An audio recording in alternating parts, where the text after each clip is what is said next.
Okay, so why are we talking about this? Obviously, we've touched on it. They continue to evolve in regards to forcing you into rigid checks, allowing them to attack matchups, numbers, angles, grass. The old cliche saying of number angles in grass is true now more than ever. They have the best opportunity to have success is to maintain a structure, hold disguise, match up, and be multiple. Okay, as much as they try to dictate to us and get us in unfavorable situations, we want to hold the pen last and continue to try to dictate to them. Okay, so we talked about the why. We'll talk about the what. Okay, and that is evolving into a formational defense and aligning personnel regardless of where the ball is on the hash. Okay, being a hashless defense. Okay, and then with that, keeping the box intact and allowing the secondary to adjust off those anchor points. Okay, so that we can have the core intact, and then based off of the formations they give us and the splits they give us, the safeties, the back end guys can rotate off of that. Okay, so how are we going to get that done? Number one, I think we have to be great teachers. We have to invest in the front end of developing teaching methodology and a system and principles, and put them in place so that we can have a progression and we can build on things, build on concepts, have a lot of same as teaching principles. Okay, we have to be very, very intentional with our practice plan.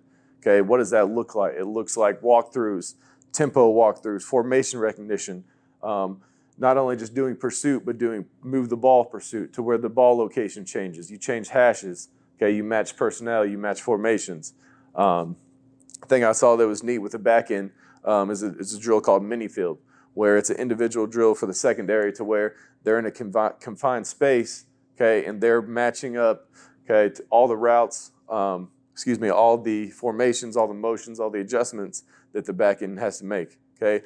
And then the last part, how do we do this? We have to be sticklers with communication. We can't stress it enough, and we can't relent on forcing them to communicate at a high level. Okay, what are the positives of being a modern defense? Okay, and adapting some of these changes into our defense. The structures, the tools, responsibilities, they carry over and they continue to be consistent. The next thing is the ability to hold a disguise and play complementary coverages. Okay, a lot of times if you don't travel the nickel, you get out of a shell or too high safety shell that you might be in. Okay, if you didn't travel the nickel, so traveling the nickel allows you to keep that too high safety shell. Adjustments to FSL, unbalanced, unique formations are a lot easier. They can exploit matchups as well. And then also with that being said, it doesn't handcuff you to one or two checks. You're not getting into a rigid check just because they went to FSL. Okay, you still have the entire call list available to you. Okay, and again, we want to reinforce the standard of communication. Okay, all this does is force the players to communicate at a high level daily, day in and day out, no matter what type of situation we may be in. Okay, issues with that, obviously it's uncomfortable to grow. It's uncomfortable to change. So there's going to be some new teaching and learning on the front end. There's going to be growing pains. There's going to be mistake. There's going to be failure. If you can get past that and understand that it's the best thing, if it's the best thing for your defense, for your team, then it's worth it. Handling motion and change of strength. Okay, obviously it's easy when they're static sets and they go FIB formation in the boundary and they stay there static. Now, what happens when they motion? They change of strength. Okay, what do you do with the nickel then? Lining up against tempo. Obviously, you have to get lined up. You have to see the formation, depending on if you're a completely hashless defense and the defensive line and safeties are traveling. You have to get on the same page. It does put a lot of stress on the nickel. Okay, his player load will be high. He's moving. He's got to be a dominant communicator. He's in charge of setting the entire defense. So it's important that he is vocal and he communicates. Okay, so let's take a look at this is us last year. Okay, we're not in the most advantageous defense formation to execute. Okay, you see here we were in a split safety coverage, but they went FSL to the boundary. Okay, we had to pull the nickel over, put him in a B gap, put him in the box where he's not normally aligned. Okay, the will has to remove. Okay, outside the box, we lose our too high shell. We have a single rigid coverage check here. Okay, to our split safety call when they have FSL. Okay, so not good. So you see teams that are evolving. Okay, too high shell intact. It's FSL formation to the sideline. The nickel has traveled. You still have a 2 high safety shell. We have numbers on numbers. We're 4/3 here to the boundary.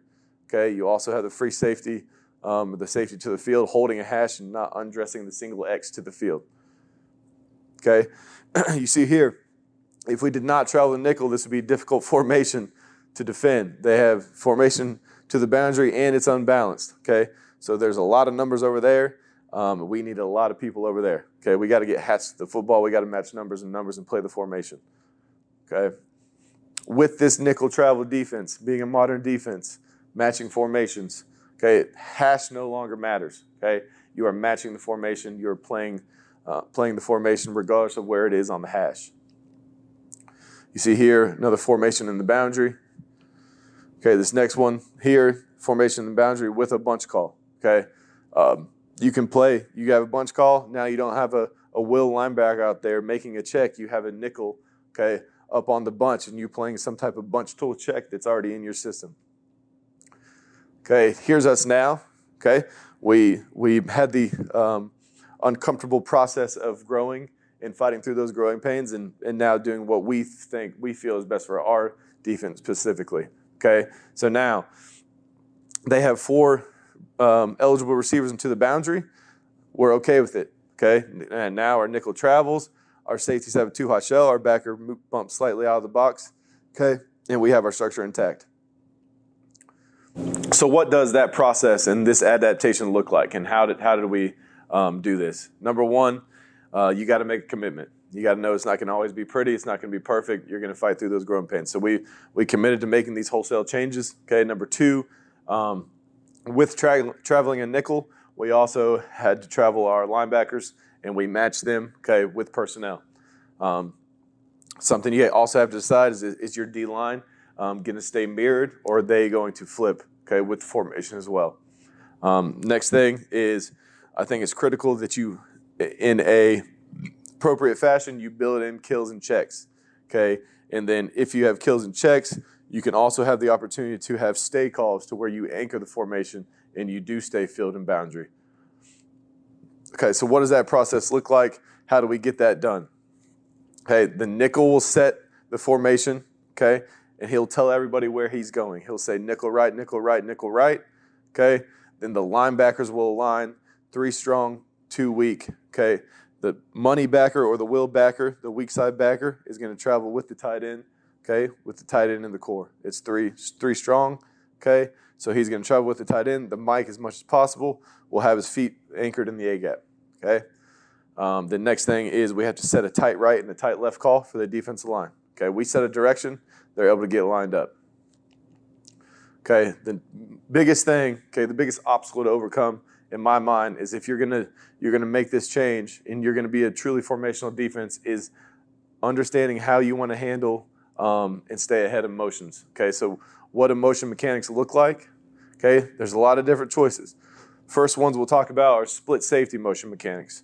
Okay, so if you're a split safety defense and you travel the nickel to the boundary and they motion out of it, okay, they motion out of it to change the strength motion. Okay, the first thing you can do, especially if this is something you do within your man match quarter system, is that you can run the nickel and he can run, and you could make it a day one camp install rule. You run the nickel to play cut. Okay, so this nickel here runs to play cut. He's playing cut on 2 to 1. If 1 continues to go to the flat, the corner will take it, and he'll look to wall and carry the new 2 coming in, which is the X receiver. Okay, all that happened over here is we went from a bracket on 2. Okay, we were manned on 1. We had a bracket on 2. All we did was bump back in, and now we're playing a bracket with the corner and the free safety. Okay, so there's one way to do it. Here's what it looks like. Okay, you got a formation into the boundary, the nickel traveled. You're going to get change of strength motion with an orbit motion. Okay, everyone's got to be on the same page. Obviously, this is rehearsed and practiced with a lot of quality reps. Okay, 2's out. He gets delivered to the corner. Okay, the nickel will take the new 1 coming in. He's going to build a wall and rob the new 1 coming in, which is his final 2.